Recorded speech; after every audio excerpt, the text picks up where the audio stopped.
बहुत ही सुंदर अवसर हमारे सामने आया हुआ है और आज पुरुषोत्तम मास का ये दूसरा दिन है। कल हमने श्रवण किया था कि पुरुषोत्तम कौन है। कुंती देवी भगवान श्री कृष्ण से प्रार्थना करते हुए उनकी स्तुति करते हुए कहती हैं, नमस्ते पुरुषं स्वात्म ईश्वरं प्रकृते परम अलक्ष्यं सर्वभूतानां अंतर्बहिः अवस्थितम्। कि हे कृष्ण, आप पुरुषोत्तम, क्योंकि आप ही हैं जो इस माया जगत से परे स्थित है। इस संसार में जो भी कोई अपने आप को चाहे पुरुष समझता हो चाहे स्त्री समझता हो, सब माया के अधीन है। लेकिन पुरुषोत्तम वह है जो माया के अधीन नहीं है, माया उसके अधीन कार्य करती है। मया दक्षेण प्रकृति सूयते चराचरम्। ये पूरा जो माया जगत है, ये संसार है, ये मेरी अध्यक्षता में कार्य करता है। तो श्री कृष्ण ही पुरुषोत्तम है।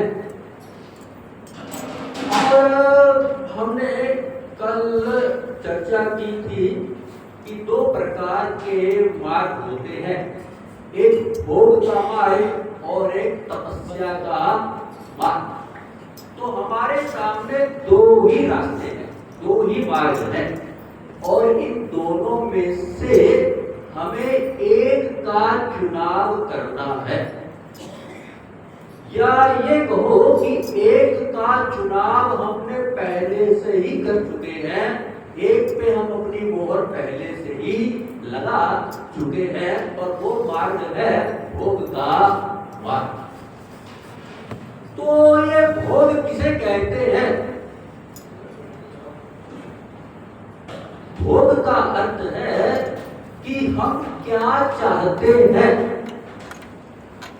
हम क्या सुनना चाहते हैं, क्या बोलना चाहते हैं, क्या खाना चाहते हैं, क्या सूंघना चाहते हैं, क्या छूना चाहते हैं, क्या चिंतन करना चाहते हैं, ये सब भोग की श्रेणी में आ जाता है। तो ये जो भोग है, ये दुख का मूल कारण है।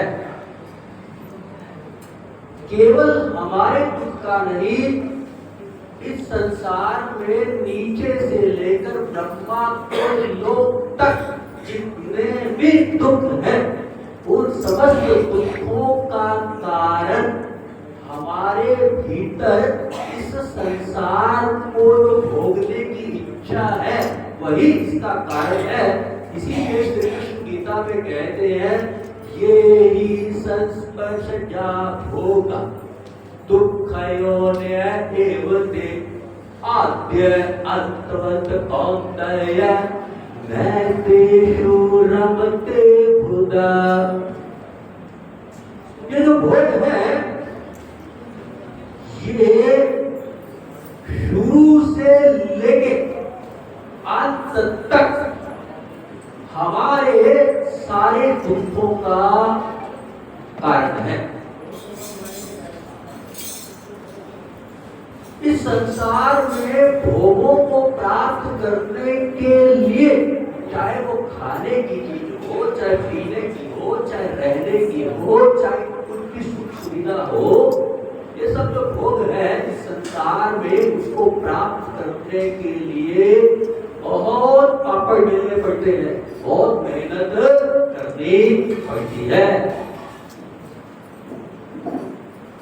मेहनत करने के पश्चात भी जिन भोगों को चाहते हैं वो प्राप्त हो जाए, इसकी कोई गारंटी नहीं है। और प्राप्त हो भी जाए तो जब हम उन भोगों को भोगते हैं तो हमें बहुत प्रकार के कष्टों से गुजरना पड़ता है, और भोग भी लिए जाए तो भोगने का जो परिणाम है, फल है, वो भी दुख ही है। तो शुरू में भी दुख, बीच में भी दुख और अंत में भी दुख ही दुख। ये संसार के भोगों का स्वभाव है। और दूसरी बात, ये जितने भी भोग हैं ये क्या है, अल्पकाल के लिए है, सब समय रहने वाले नहीं है।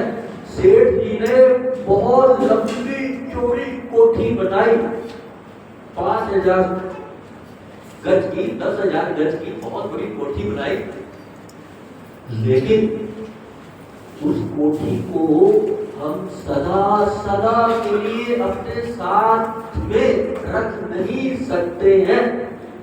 या तो भूकंप आ गया, झटका लग गया, आग लग गई तो वो कोठी नष्ट हो जाएगी, या कोठी नष्ट होने से पहले हम नष्ट हो जाएंगे। तो न तो हम भोगों को मरते हुए देखना चाहते हैं और न ही खुद को मरते हुए देखना चाहते हैं, लेकिन दोनों का अंत जो है अवश्य होता है, इसलिए दुख भी अवश्य ही होता है। तीसरी बात, पहला तो मैंने बताया कि जो भोग है वो दुखों का कारण है। दूसरा है, ये जो संसार के भोग है ये अल्पकाल के लिए है, टेम्परेरी है, क्षणभंगुर है, कुछ समय के हैं। और तीसरी बात जो सबसे महत्वपूर्ण है वो ये है कि ये संसार के जितने भी भोग हैं ये हमारे हृदय को, हमारे चित्त को, हमारे मन को और अधिक मैलान करते जाते हैं। भोगेश्वर्य प्रशंसानां त्या अपृक्त चेतसां व्यवसायात्मिका बुद्धि समाधो है विधीयते। ये संसार के जो भोग है ये हमारी बुद्धि को मलिन कर देते हैं, और जब हमारी बुद्धि मलिन हो जाती है, दूषित हो जाती है, हम मंदिर में भी बैठ जाएं, भगवान का ध्यान करने लगे तो भी भगवान कहीं पे भी ध्यान में नहीं आते हैं, सिर्फ संसार के भोग ही भोग उस ध्यान में दिखाई देते हैं। प्रहलाद जी कहते हैं इसलिए मतीर्न कृष्णे परतस्वतोवा मिथो अभिपद्यत विनम्रताना। जो भोगी व्यक्ति हैं उनकी मति, उनकी बुद्धि, उनका मन अपने प्रयास से भी या दूसरों के समझाने से भी भगवान कृष्ण में नहीं लग पाता है। तो अब आप कहेंगे कि आपने कहा कि जो हम चाहते हैं, जो कुछ कहते हैं, करते हैं, सुनते हैं, वो तो सब भोग है और ये भोग दुखों के कारण है। तो इसका मतलब क्या ये है कि हमें कुछ सुनना ही नहीं चाहिए, हमें कुछ चाहना ही नहीं चाहिए, हमें कुछ खाना ही नहीं चाहिए, हमें कुछ बोलना ही नहीं चाहिए? इसका अर्थ ये नहीं है। इसका अर्थ ये है कि हम चाहे, हम खाए, हम बोले, हम सुने, इसमें कोई रोक टोक नहीं है, लेकिन हमें वही चाहना है जो भगवान हमसे चाहते हैं। हमें भगवान की जो चाहत है, भगवान की जो इच्छा है, उसको अपनी चाहत, उसको अपनी इच्छा, उसको अपना जीवन बना लेना है। हम क्या सुनना चाहते हैं ये महत्वपूर्ण नहीं है, भगवान क्या चाहते हैं हम सुने वो हमारे लिए महत्वपूर्ण है। हम क्या खाना चाहते हैं वो हमारे लिए महत्वपूर्ण नहीं है, भगवान क्या चाहते हैं हम खाएं पिए, हमको उसी को अपना जीवन बना लेना चाहिए। जैसे गीता में भगवान कहते हैं ना, अत्र पुष्पम फलम तोयम, ये चार चीजें तुम मुझे अर्पित कर दो, और फिर प्रसाद रूप में ग्रहण करो।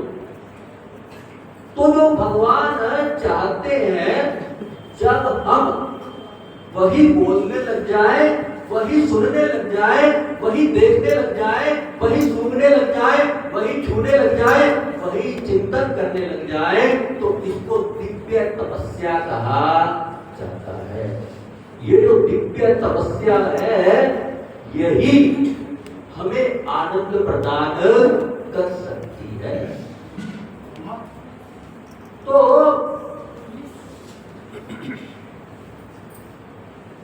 एक है भोग का मार्ग और दूसरा है दिव्य तपस्या का मार्ग। जब कुरुक्षेत्र में कौरवों और पांडवों के मध्य युद्ध होने वाला था, उस समय कृष्ण दुर्योधन के पास आए और कहा, दुर्योधन तुम ये युद्ध मत करो। उसको बहुत समझाया कि ये युद्ध करना तुम्हारे लिए ठीक नहीं है, उचित नहीं है।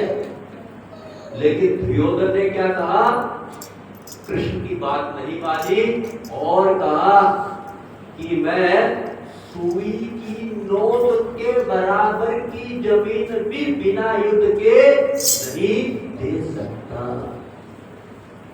कृष्ण की जो इच्छा थी उसको अस्वीकार कर दिया। इसी को भोग कहा जाता है और वही भोग उसके दुख का कारण बन गया। और दूसरी तरफ अर्जुन को युद्ध आरंभ होने से पहले कृष्ण ने कहा तू युद्ध कर, दुर्योधन से कहा तू युद्ध मत कर, और अर्जुन से कहा कि तू युद्ध कर। अर्जुन ने कहा कि मैं युद्ध करना नहीं चाहता शुरू में।